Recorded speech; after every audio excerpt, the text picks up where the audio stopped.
back in 1997, 59 people were killed in the Uphaar cinema fire. Many of them choked to death because they just couldn't escape the movie hall. It's a man-made disaster that has seen Neelam Krishnamurthy and others fight tirelessly for justice and for a stronger single law to safeguard victims of man-made disasters. But their pleas have pretty much fallen on deaf ears, getting only promises from the previous government. And just days ago, 24 students were washed away in Himachal Pradesh after dam waters were suddenly released without any warning. Tonight, we bring you the stories of those affected by both these tragedies and ask why there is no value for human life in this country. Is there no political will to bring in a tougher legislation? Well, Neelam Krishnamurthy, who lost her children on this day in the Uphaar cinema fire all those years ago, she's in the studio with us. Senior lawyer Kamini Jaiswal joins us tonight, and from Hyderabad, we're joined by Suharsha, one of those who survived that tragedy in Himachal Pradesh. Neelam Krishnamurthy, I wanted to ask you first. It's actually astonishing that after all these years, A, you're still awaiting sentencing in your case, and B, you've been fighting to have this law be brought into place. The Law Commission even went into it, but after that, it's fallen on deaf ears.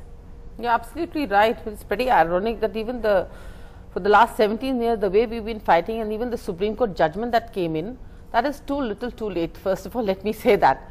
They've convicted them on the 304A after holding them responsible for everything. They're saying for extra seats, closing the gangways, and for having all the deviations in the cinema hall. They're saying they had knowledge because there had been an earlier fire in 1989, and still putting them under 304A. I fail to understand why. And then both the judges are different. You feel it should have been murder? It should have been murder, because this is what has actually happened. If you see the South Korean accident, the ferry accident, that even the Prime Minister is resigned for that, and those people are being tried for murder. Why should it not happen in India? In India, any mass tragedy, you start from Bhopal, Uphaar or Kumbakonam, or let it be AMRI, they'll all be punished only in 304A. That's basically because human life in India has got absolutely no value. And that's the reason when I realized that the courts are not going to do anything, so I had to move to the government. I had to move a petition to the government saying, please bring in a change in the law. And that was done 5 years back. I met the law minister, I met the president, I met Srimati Sonia Gandhi. They wrote to the Law Commission, right, and they have come out with a paper. And after that, I got a letter from the Ministry of Home Affairs saying that we're going to bring in a law similar on the lines of Motor Accident Claim Tribunal. You know, you worked, tirely in this campaign every year, and it's amazing the strength that you get to keep going on. And have you actually seen anything change, in terms of whether it is cinema halls, having better exits, or buildings following fire safety rules? Because there have been horrendous fires in various parts of this country after that, whether it's a hospital fire in Calcutta, there was a building in Bangalore. Have we really learned any lessons from Uphaar is the question. In your experience, have we? Unfortunately, no. Because the basic reason for this is that public safety remains a zero issue for all the people. It's not an issue at all. That is the only reason. So that's why people don't want to learn. People die. Even for the government, it's mere numbers, it's statistics. They don't know the names behind it, they don't know the faces. The government will announce an ex gratia of 1 lakh rupees or 2 lakh rupees, and they'll forget about it. And the media will also move forward.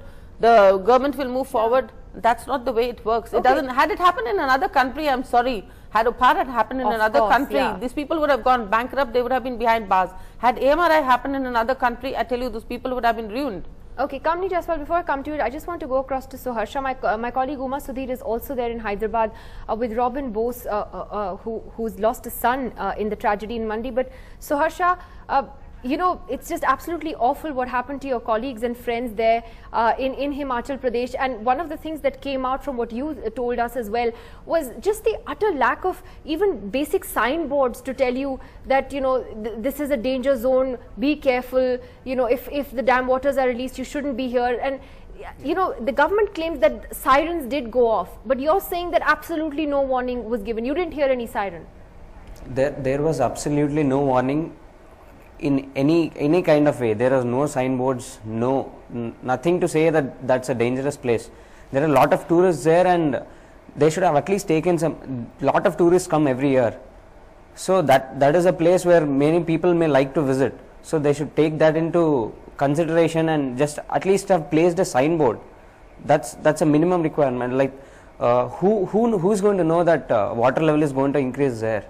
That's absolutely out of this. And it seems absolutely cruel that the Himachal Chief Minister woke up to that 3 days later and then ordered signboards to be put there, isn't it?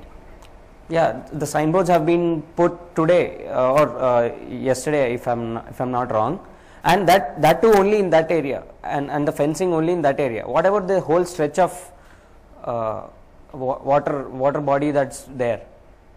Only the spot where this happened is being fenced or signboards are being placed. What about the other areas? What about the other danger areas?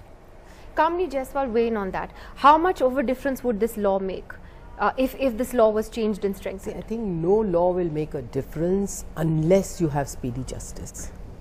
It has to be done on priority basis. You know, a citizen's life must mean something to the government. Unfortunately, in this country, it's only a citizen's vote that counts. His life thereafter is meaningless. Whether he lives, whether he dies, how he lives is not their concern.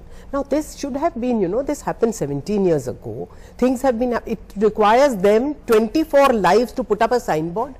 I think it's shocking. And a fence. And a signboard, yeah. A signboard, it requires 24 lives to be sacrificed for a signboard to be put up. Somebody should be hung for this. You know, this kind of callous negligence is ignored, is condoned all the time. Nobody, you know, nobody is really hung.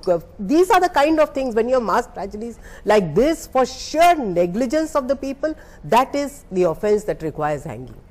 Because there is no reason for killing. That's why things haven't changed. You Yes. still have fire Because safety norms that are violated all the time unless because people nobody's are thrown in jail for it. accountable, and this is done within a year maximum, That's and what if we it are is, you know, murder, if the charge is murder, not what is 304A, and then you 1 year or 2 years, and then the dispute goes on, oh, they've paid so much, so therefore sentence undergone. What rubbish is this? This is not the way you can treat human life. I'm going to hand over to my colleague Uma, who has Robin Bose with her, a parent of one of those who died in the Mandi tragedy. And obviously, Uma, not just grief, but so much anger there among those families who've lost their loved ones in a completely senseless tragedy there. Yes, Nidhi, indeed, the families are completely in grief, but they are also asking very, very important questions. In fact, I have with me Rishika, who was on that trip as well, and in fact, Devashish could have stepped out to safety, but he preferred to pull out at least 3 girls before he tried to save many more and lost his life. But how fast was the rescue efforts there, really? Rescue efforts, actually, they didn't allow the girls to stay there, so they left. They moved us to a place where there was a government accommodation given, and we had to know. I'm talking about the police or anyone else who could have gone into the waters, rescued the children. They haven't taken any efforts there. The rescue team reached there after 4 hours, and we asked them to call the team as soon as possible, and they say that we don't have the numbers, or we have to go call the control room and know the information from there. Yeah. So I thought there's no effort. It's a very, very, very difficult time. Your son, your wife have been through the most traumatic times, but you want to raise some important questions about the responsibilities of the institutions also. At this time when we are talking about the dam having been opened, no signboards there, no siren sounded there at all, but you also think that the institutions need to have been more responsible because this was an unscheduled shock? First of all, we have to watch the sequence of event.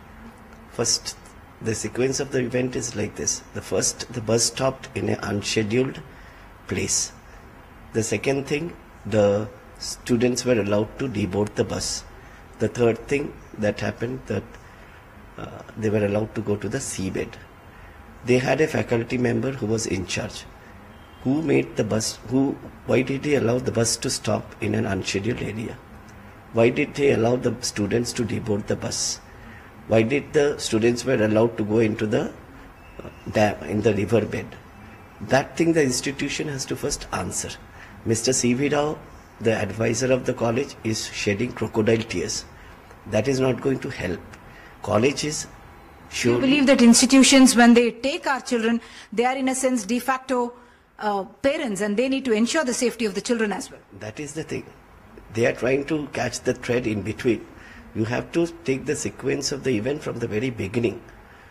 So this college you do intend to pursue this, at least ask the college for some answers. You were mentioning that you intend to get together with other parents and certainly ask some questions. Nidhi, parents certainly in anguish while the authorities are inquiring about what really went wrong, whether the siren was sounded or not, no signboards at all. They also believe that the college certainly needs to have taken responsibility to say that more faculty members should have been there with the students to ensure their safety. Absolutely. Also that they didn't know that the area was treacherous at all. There should have been some local tour guide who should have guided the children and not allowed them to get off at this Uma, just stay point. with us. I just want to ask Neelam Krishnamurthy, if there's something you could say to Robin Bose, what would it be? Because you've been through this horror yourself of losing your children and you are fighting even today with authorities to get justice. If there was something you could tell him from your side, I'll ask Uma to convey it. No, I know it's very, I've gone through it and knowing very well, I think it's a very, very difficult period. It's very difficult for parents even to think that how they're going to actually lead their life, because the lives are going to actually come to a standstill. The only thing I can tell them is, if the parents can all get together, if possible, it will not happen immediately, it will take them time. They can start with about 8 or 9 members, get themselves into an association, and they need to fight it out. I don't think we people can depend on the government or the state to fight for us. It is important that you have to be a vigilant litigant and a vigilant victim yourself to get justice in this country, and I'm sure if there's anything I can do to guide them, I'm there. They can always contact me and I can guide them how to go about it. It is not a problem at all. So, Uma, if you could convey that to Mr. Bose when you get a moment. I do just want to ask Neelam Krishnamurthy before we wrap, that you tried this with the last government, you tried to appeal to them, you wrote to Sonia Gandhi, nothing happened. Are you going to write to Mr. Modi? Yes, definitely. Now I plan to write to Mr. Modi and also meet Mr. Ravi Shankar Prasad.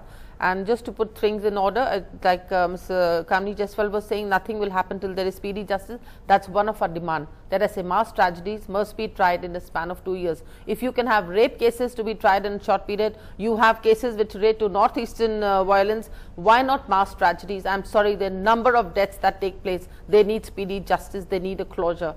And if you want to stop so many deaths taking place, senseless mass tragedies, I think we need to do that. Well, I wish you luck. I hope that at least Mr. Modi and his government respond more positively to your appeals, and really honestly I admire you for all the courage and strength you've shown all these years. Neelam Krishnamurthy and Kamini Jaiswal, thank you very much. Thank you to Suharsha and to Robin Bose for joining us from Hyderabad as well. Thank you very much, Uma. We have to leave it at that. Do join us again on Monday night.